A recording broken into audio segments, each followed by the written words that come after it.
The ghost WHO doesn't know she's dead. Cold open. A quiet suburban house at dusk. Curtains swaying though every window is closed. Not every ghost knows they're dead.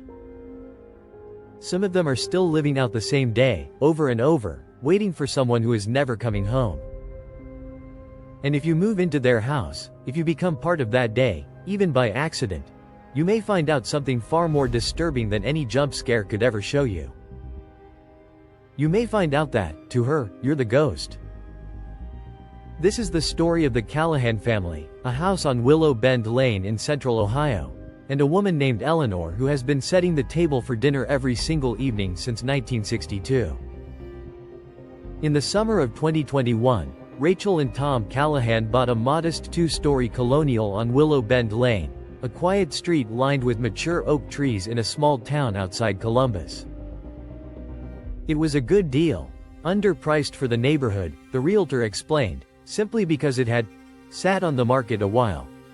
Rachel, 8 months pregnant with their first child, was mostly focused on getting the nursery ready before the baby arrived. Neither she nor Tom thought to ask why a house this nice, in a neighborhood this desirable, had been empty for almost 3 years before they found it. They moved in during the last week of July. The house had good bones, original hardwood floors, a wraparound porch, a kitchen that still had most of its 1960s charm intact, down to the pale yellow tile backsplash and the built-in breakfast nook. Rachel loved it immediately. It felt, she told her sister on the phone that first night, lived in, but in a warm way. Like the last people really cared about this place. She didn't know yet how right, and how wrong, that feeling was. The first strange moment came 4 days after they moved in. Rachel came downstairs around 6 p.m. to start unpacking kitchen boxes and found the small breakfast table in the nook already set. 3 plates, 3 sets of silverware, arranged with careful precision, a folded cloth napkin at each place. Tom hadn't done it. He'd been at the hardware store all afternoon. Rachel assumed, tired and hormonal and still adjusting to the move, that she must have done it herself and simply forgotten. Pregnancy brain, she joked, clearing the table without thinking much more about it. It happened again the next evening. And the one after that. By the end of the first week, Rachel had stopped setting the table herself entirely, specifically to test whether it would happen anyway. It did. Every single evening, sometime between 5:45 and 6:15, 3 place settings would appear at that breakfast nook table. Always 3, never more, never fewer, as though someone were still expecting a family dinner that never came. Tom, ever practical, suggested they install a small motion-activated camera in the kitchen, half as a joke, half out of genuine unease neither of them wanted to say out loud. The footage from the first night showed absolutely nothing unusual, an empty kitchen, still and quiet, right up until 6:02 p.m., when the recording simply skipped. One frame showed an empty table. The very next frame, less than a second later according to the timestamp, showed the table fully set. No motion had triggered the gap. No glitch explanation from the camera company held up under Tom's frustrated troubleshooting calls. The camera, according to the manufacturer, had recorded continuously the entire time. The footage simply changed between 2 consecutive frames, as if reality itself had skipped a beat. Rachel, 3 weeks from her due date and increasingly anxious, started asking neighbors about the house's history, hoping for some mundane explanation that would let her stop thinking about it. Most neighbors were newer to the street and knew nothing. But one elderly man 2 houses down, Mr. Halloran, who'd lived on Willow Bend Lane since the 1970s, went quiet when Rachel mentioned the table. He told her, reluctantly, that the house had belonged to a family named the Whitmores back when he first moved in, a husband, a wife named Eleanor, and their 2 children, a boy and a girl, both under 10. According to neighborhood memory passed down over decades, Eleanor's husband had taken the kids on what was supposed to be a short weekend trip in the autumn of 1962, hunting, or fishing. Nobody quite agreed on the details anymore, and none of the 3 had ever come back. No bodies. No wreckage. No explanation. The county search lasted 6 weeks before it was quietly called off.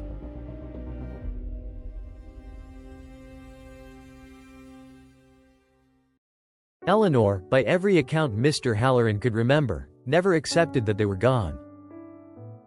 She kept living in that house for another 11 years, alone, still setting the table for dinner every single night, still keeping the children's bedrooms untouched, still, according to at least 2 separate accounts from people who'd visited her back then, talking cheerfully to a husband and 2 kids who were never actually there. She died in that house in 1973. Alone.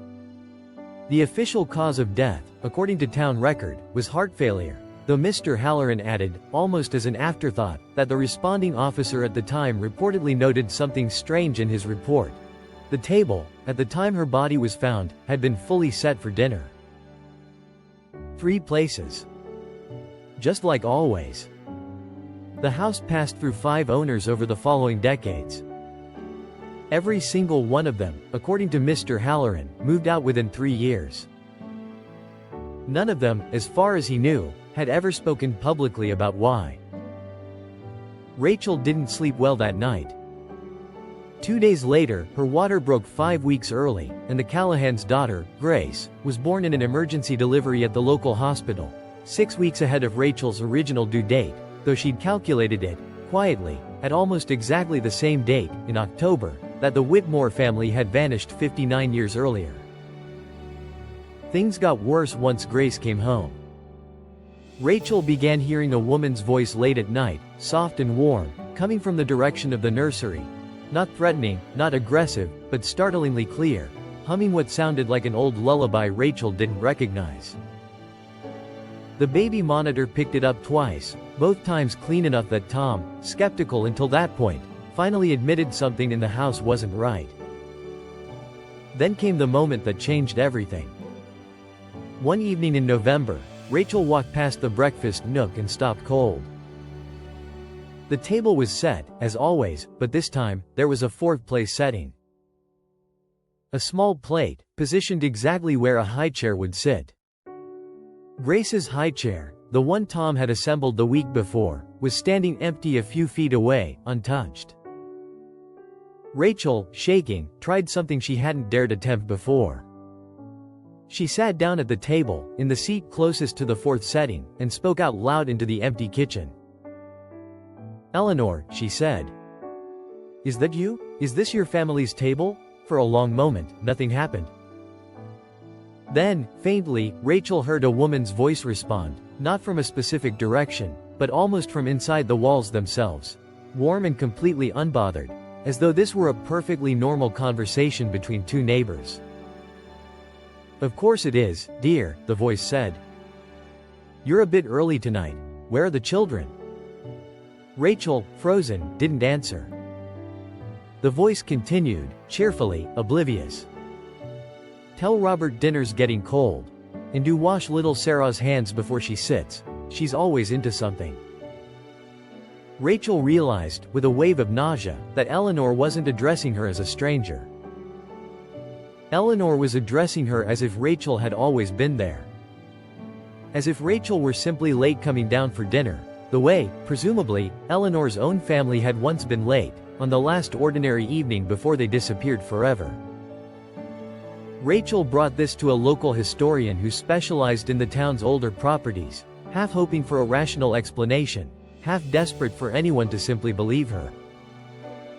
The historian, after reviewing old town records and speaking with 2 of the house's previous owners, both of whom, reluctantly, confirmed hearing the same voice, the same daily table-setting ritual, and the same eerie confusion about who exactly was supposed to be sitting at that table, offered a theory that chilled Rachel far more than any ghost story would have. Eleanor, the historian explained, likely never fully understood that her family was gone, and, more disturbingly, likely never fully understood that she had died either. In cases like this, sometimes documented in serious residual haunting research, a spirit doesn't experience time the way the living do. Eleanor wasn't haunting the house across 59 years.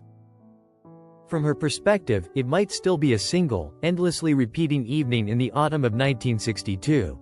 The evening she was waiting for her family to come home for dinner, over and over, unaware that outside her looping moment, entire decades, entire families, entire lifetimes had passed through the same rooms. Which meant, the historian said carefully, that to Eleanor, the 5 families who had lived in that house since her death, the Callahans included, weren't intruders in her home. They were the strange, half-formed shapes drifting briefly through her evening. Faces that showed up for a while, sat at her table, and then vanished again without explanation, the same way her own husband and children once had.